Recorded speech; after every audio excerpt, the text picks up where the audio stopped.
The NFL season is in full swing as we are heading strongly into week 3. With the first 2 weeks came some of the things we all know and love. The Cowboys are losing, the Falcons are choking, and Tom Brady is somehow still really good. But that right there is about where the similarities end with past NFL seasons. Because throughout only 2 weeks of NFL football, this season is unlike anything else we have ever seen. Good teams are blowing huge leads, mediocre players are playing like Hall of Famers, and the Jacksonville Jaguars are in sole possession of first place in their division.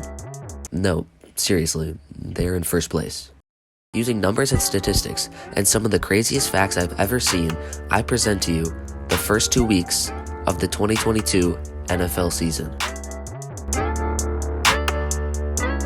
These here are the teams that had their first 2 weeks not go the way they wanted it to. These teams started 0-2. Now this doesn't seem too horrible. We are only 2 games in. There's a lot of time left in the season for them to get above 500 and make the playoffs, right? Well, let's look at the stats. Here are all the teams that started 0-2 in the past 15 years. Here's the years they did it in. In red are the teams that didn't make the playoffs, and in green the ones that did. In the past 15 years, there are 125 teams to start winless in the first 2 weeks, and only 12 of them have made the playoffs.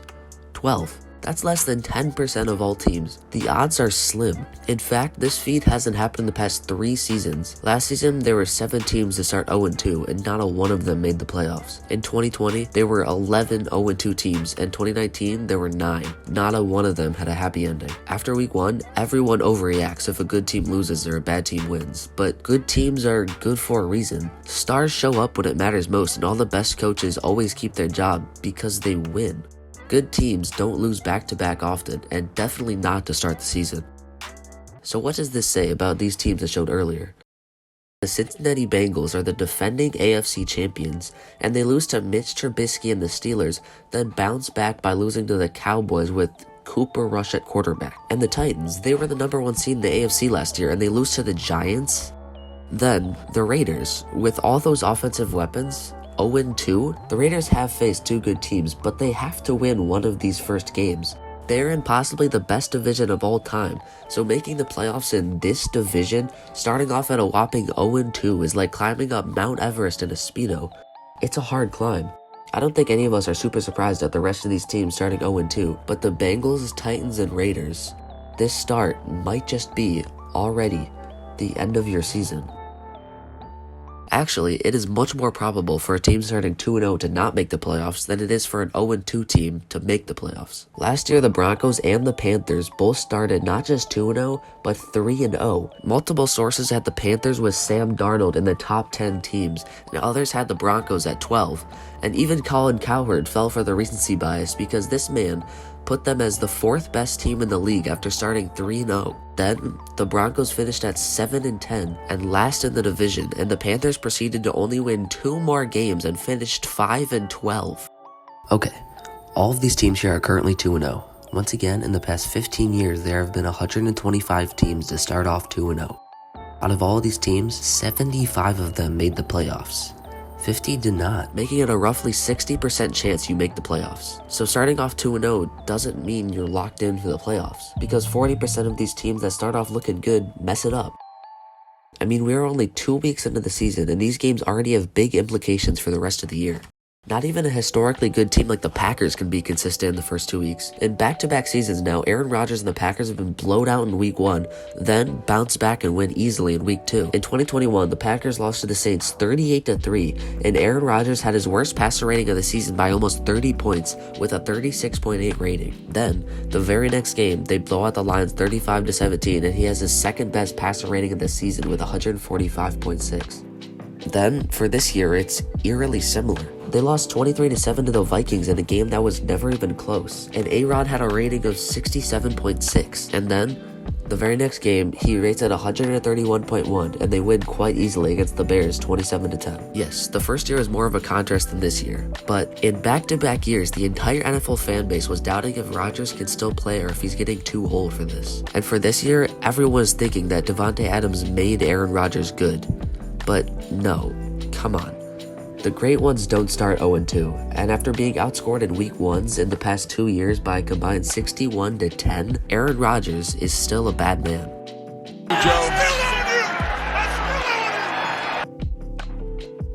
But this isn't the only team to be extremely volatile in the first 2 games of the season. In fact, almost every single team played completely different in each of the 2 games so far. The Dallas Cowboys are so horrible. Dak is hurt. They need Amari Cooper back. Their O-line is injured and their season is over. Oh wait, they beat the defending AFC champions. The Seahawks somehow lose Russell Wilson to the Broncos and then beat them convincingly in week 1. And they lose by 20 to the 49ers.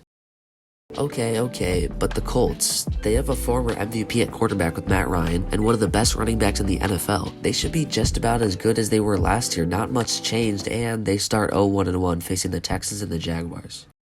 But the Jaguars are consistent. They're always horrible. I mean, they have back-to-back first overall picks, and they beat the Colts 24-0, and are first in the division. The Jaguars, the Jacksonville Jaguars, are the only team in an entire division in the NFL to have a win right now. It looks like a typo.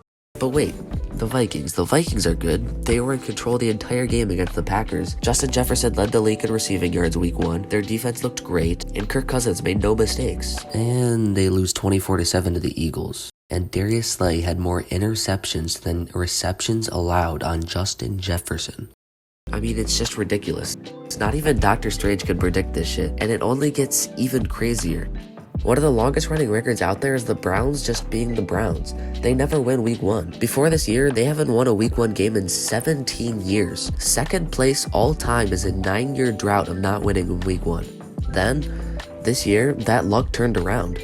Not only do the Browns win a week 1 game, but they do it in fashion with Jacoby Brissett, their backup quarterback, putting together a game-winning drive, and their rookie kicker, Keen York, hits a 58-yarder to win it. The Browns actually have good luck, and they have a kicker? What is happening? And he misses an extra point. There's a blown coverage, onside kick, touchdown, loss to the Jets. Oh, okay. That's more like it. Browns just back to being the Browns. And you would think that would be the craziest comeback for the week, too. The Jets came back down 13 with 1:51 left on the clock, but this is week 2 of the 2022 season. This is just getting started. So the Raiders, they're really good. They got Devontae Adams now. They were up by 20 points with 8:24 left in the third. Then they allow a guy that looks like a toddler running around the field to torch them for 29 points and they lose. Then Lamar and the Ravens are playing out of their minds as they go up 35-14 with only a quarter of play left. Then Tua turned the ball over, does the unthinkable, and throws for 4 touchdowns in 1 quarter and wins the game.